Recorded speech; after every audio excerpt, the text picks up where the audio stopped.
What's up, guys? Today we're going to take a look at the app for these cameras. So this brand is called PEEIPM. I really don't know how to say it, really don't care. But the cameras basically are the same as the DZEES. Comes with a solar panel and they're battery operated. So the battery inside is a lithium ion. It's 5,000 milliamps, so it will last a long time. The camera will record 20-second, 15-second, 10-second intervals. It uses SD card. In fact, let's take a look at that picture right here. So this is the bottom side. You can it supports up to 128 gigabytes. This is your USB cord, so you can plug it into the wall and charge it, or with the supplied solar panel, you can plug that in. Now, you'd think P would stand for power, but it's not. This one over here, that's your power. So you got to hold that in for X amount of seconds. It'll power on, power off. Over here, this one, in the manual, it says there's a hole. That's a reset hole, so I'm taking it that this is the reset. The light on the front, the indicator can be turned off. It's blue. So blue indicates the working mode, and it's also, if you leave the indicator light on, constantly blue. Sleep mode is off. Charging mode will be yellow, and then fully charged will be green. So if we take a look over here at the app, it's spelled E-O-O-E-I-E-S. No idea how to say that. You get it in the Google Play Store. So let me unlock my phone. And the app loads up. And I'm not going to go through the setup on the cameras. Actually, I would prefer to talk about how the app works because it's a little confusing. So this right here, this little circle with an arrow will just take you to your email address. So you got to have an email address. You set up your account. The one in the center here, if we click on that, it's going to bring you to the motion detection. So motion detection, you want that on. The detection sensitivity, I set mine to low because the more it's active, the more battery you're going to use, and these have a pretty good detection range on it. So the duration of record is, again, 10, 15, 20 seconds. I have mine set to 20 seconds. I know Wise, I think they only do 12 seconds. Recording setting, you can set a cooldown time for your SD card if you choose. The cloud, if you decide to subscribe, you can set 1 to 5 minutes. You can set a sleep schedule.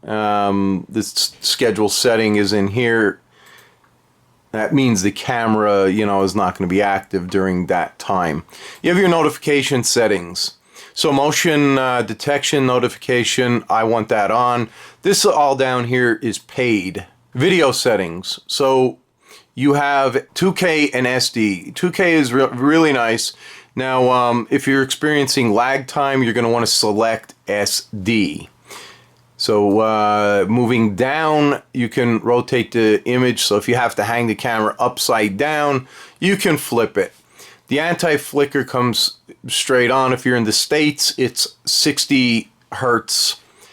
Auto night vision, you want that on. It's going to be the black and white mode. If you use the color mode, even if you have lighting, there is a spotlight on this.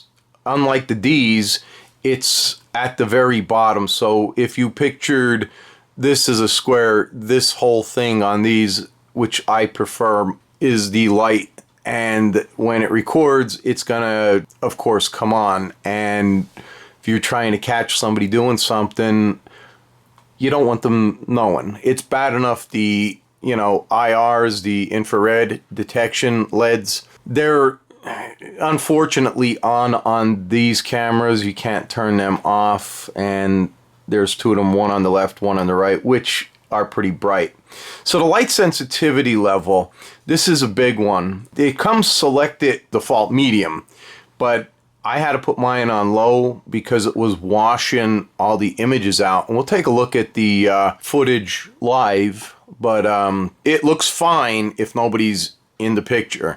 So if an animal comes in or a person comes in, it will wash them out if that's not set on low. Moving back here, if we go to the SD card video, this is going to be everything it records. I didn't record nothing yet. Alarm settings.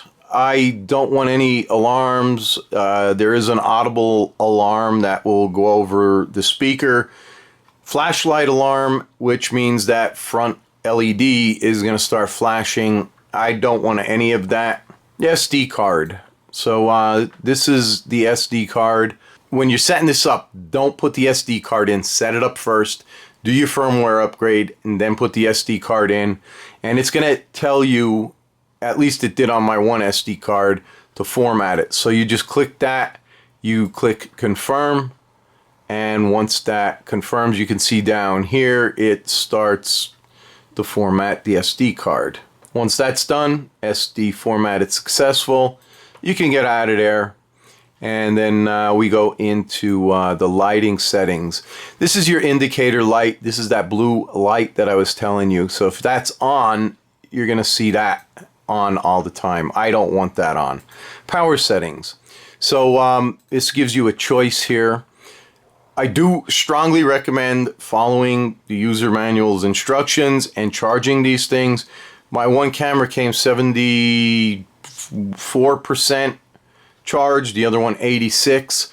So you're going to want to select plug in, and then you'll plug into your 5-volt adapter that gets plugged into your wall outlet. And then after that, if you're going to use a solar panel, make sure you click solar panel. As you can see, mine is up here. And then I suggest turning this setting on also, auto on after charging. It will automatically turn the camera on.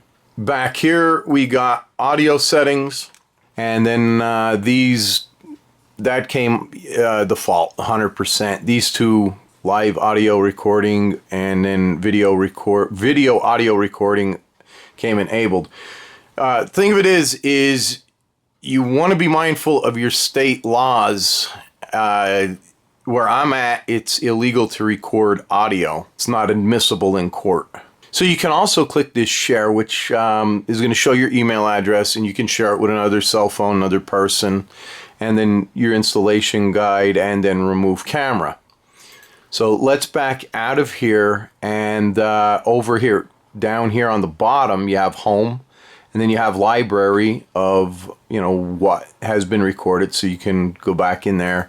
Explore simply is more or less how to contact them after sales policy. And then over here, so home and user is, and library is where you're going to be going. So user is going to take you into this menu. Again, it looks very similar to the D's app, but it's, a little different. So you select your app language. Mine happens to be English, and the feedback, about, add friends, location management.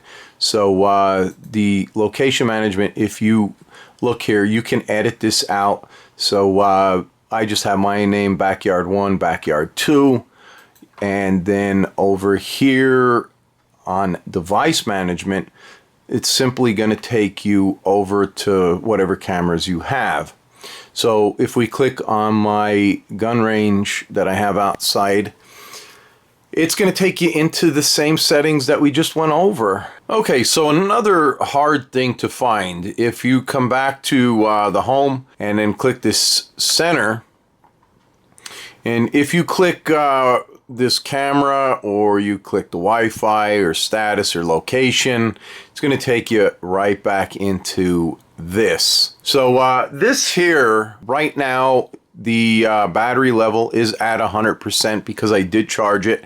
And actually, it was showing 99% on both cameras before I mounted them. And it seems that somehow the solar panels are charging it, even though it's almost 12 midnight. Right here, you're going to want to take note. This is where your firmware update is. So if you click that, you can update your firmware. Auto update, I suggest keeping that on. The other thing is your battery level. Like I said, this was pretty hard for me to find when we were looking at the cameras. It's like, you know, where's the battery level? You could see the little bar, but it doesn't give you a percentage. So that's how you find the battery level, right there. And that's going to pretty much wrap up the app. Okay, so here's the two cameras. You know, I'm showing you this linked to Windows. That's how you're seeing it. But if you hold your finger and if you hold the mouse cursor and you pull down and you let up, it will refresh the page. So if we click on backyard range, it's going to say connecting. And the Wi-Fi range on this is on this camera is really good. So over here in the bottom right hand corner, you're going to see a little box. Hopefully the camera's picking that up.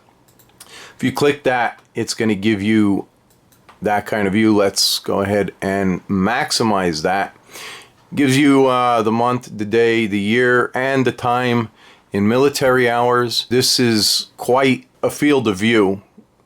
And this is on the low setting with the IR. So another thing this does have is you have your speaker over here so you can mute it, unmute it. Over here in the middle, it's kind of hard to see because of it being white, but there's a microphone.